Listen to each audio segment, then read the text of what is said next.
guys! Welcome back to another vlog, and for this video, itutour ko naman kayo sa aming third hotel dito sa Bukidnon. So ito is nabook namin siya malapit sa Dahilayan. So ang pangalan niya is Balay Dahilayan. Ito yung napili namin na, hindi pala ako, nung asawa ko, napili niyang i-book kasi ito yung pinakamalapit sa Dahilayan Adventure Park. Since bukas sa Dahilayan Adventure Park kami, kaya ang binook na naming hotel is yung malapit dito, yung malapit doon. Kasi yung tatlong pinagstayan namin na yun is magkakalayo talaga siya. Kumbaga yun yung pinakamalapit na hotel doon sa pinakapupuntahan namin. Una is yung Malaybalay sa Quiamo Ridge, and then sumunod is yun sa Impasugong, malapit yung Roty Peaks, and then ito Balay sa Dahilayan kasi malapit siya sa Dahilayan Adventure Park. Pero along the way, madami kayong makikita ng mga pag-i-stayan pa doon.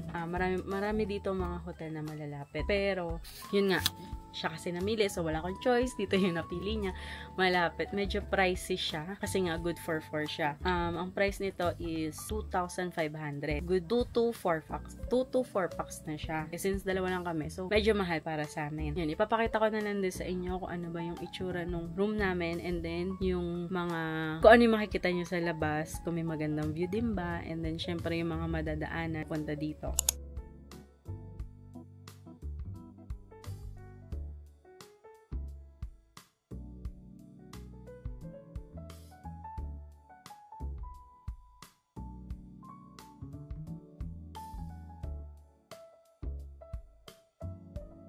Ito na yung papasok ng hotel namin. Very cutesy. Diba? May paupuan dyan.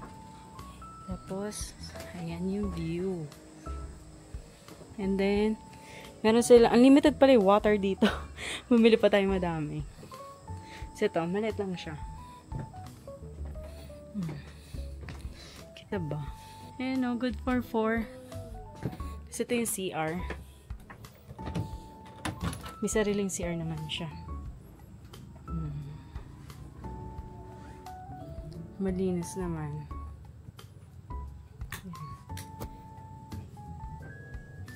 Tapos may paano doon, kapihan. Tapos may fan. Fan lang talaga siya, di sa aircon dito kasi nga malamig. Tsura mo.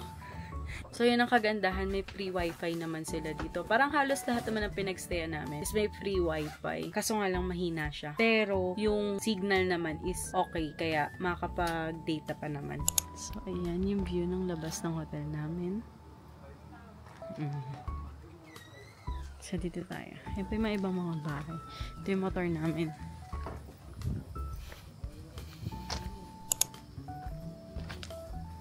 Yung sa atin natin yung pinakamali. Good for 4 packs kasi siya. Ano to? Kainan ba to? Ha? Ano? Hotel din? Dyan na tayo bukas. Ito na pa. Grabe.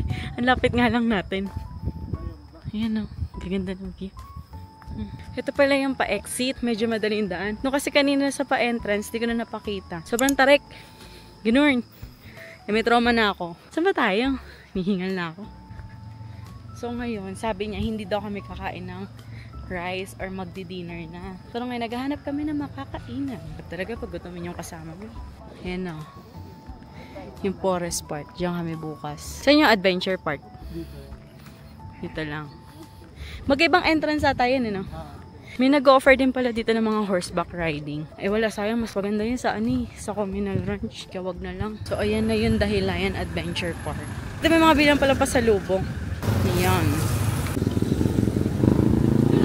Ayan na yan.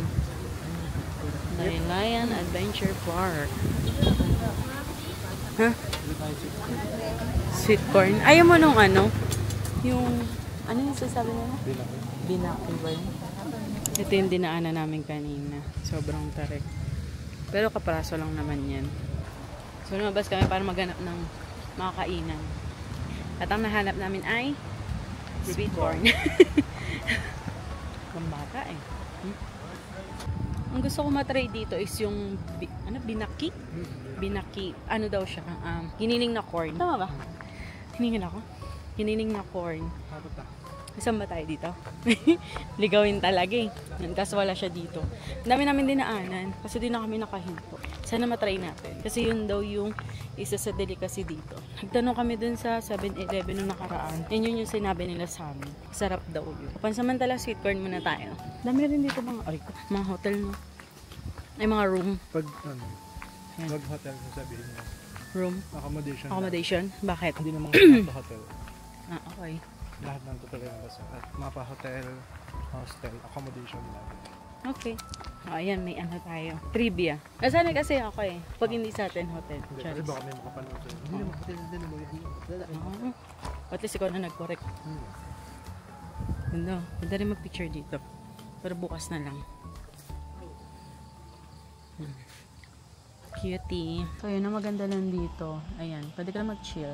Chill ka muna, kain-kain. Siya wala na siyang kinakain kasi ang best niya nang kumain. Naubos ko na sa biyahe. Sa biyahe? Sa lakad. Biyahe tuloy. Ano sabi mo naman dito sa hotel natin? Hindi ko na-expect na ganito kalanda pala. Ako naman nakita ko siya sa picture. Masabi ko, ang ganda, okay, go na yan. Kaso, hindi ko alam na good for 4 packs pala to. Nakita ko to sa yung motorcycle rider na nag-Philippine Loop. Nakita ko to. Pinakamalapit niya doon sa Dahilayan Adventure Park. Kasi tawid lang eh. So, kung sa convenience lang naman, goods na gusto kasi. Pag tawid mo, Dahilayan Adventure Park, kabila, Dahilayan Forest Park. Diba? So, tignan lang natin kung papayagan na iwanan namin yung gamit namin bukas ng umaga. Kasi balak namin, kung mga 9 a.m., punta na kami sa Dahilayan Adventure Park din. Next yung Forest Park. Diba ang checkout is 12 noon. So, kung iwan na muna namin dito, tapos, babalikan na lang namin siya after namin mag-Dahilayan Adventure Park and Forest Park. Sana payag. Tapos, wala lang din silang free breakfast. And parang wala naman silang inaalok na food. Yung para sana, hindi ka na mag-iisip ko ano yung kakainin mo tomorrow morning. Parang gano'n. Pero dito sa tapat naman is merong mga makakainan. Sabi niya, totoo ba? Alam ko may restaurant doon. Yung dito, sa may makita ko sa mga nag-vlog. Ayan, so doon na lang din kami kakain bukas. Breakfast. So dapat maaga tayo gumising kasi doon na kakain sa labas. Tsaka parang may libot-libot din natin. Pero ang bukas kasi mismo ng Dahilayan Adventure Park, parang 8 a.m. ata up to 5 p.m. So yun, wala na kaming plano today. Ang pahinga na lang talaga. Kasi bukas manibagong adventure na naman tayo. And ano pa ba? Panibagong adventure sa Adventure Park. So, bukas na lang ulit kami mag-update.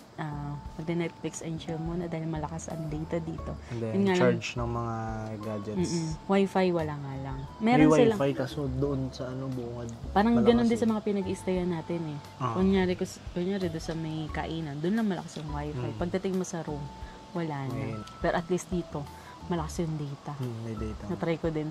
Nakakasend agad ako ng mga chats. So yun lang guys, update ulit kami tomorrow. Bye!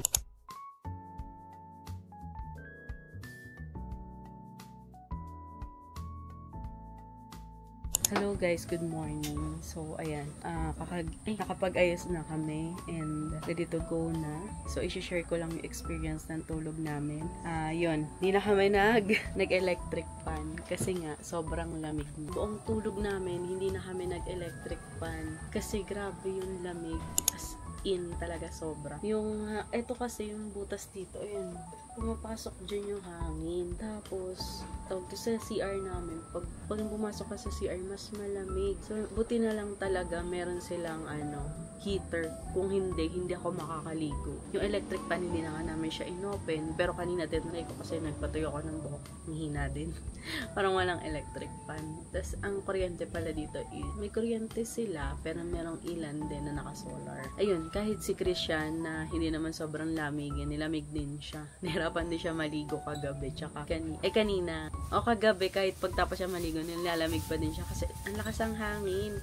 Tapos, malamig yung hangin niya. Pero nagtanong kami kahapon dun sa mga tao dun sa pinuntahan na, binila namin ng mais. Hindi naman daw malamig dito. Tinanong ko sa amin kung ganito ba talaga yung weather dito. Hindi naman daw ngayon lang. Siguro nga dahil sa nag-uulan.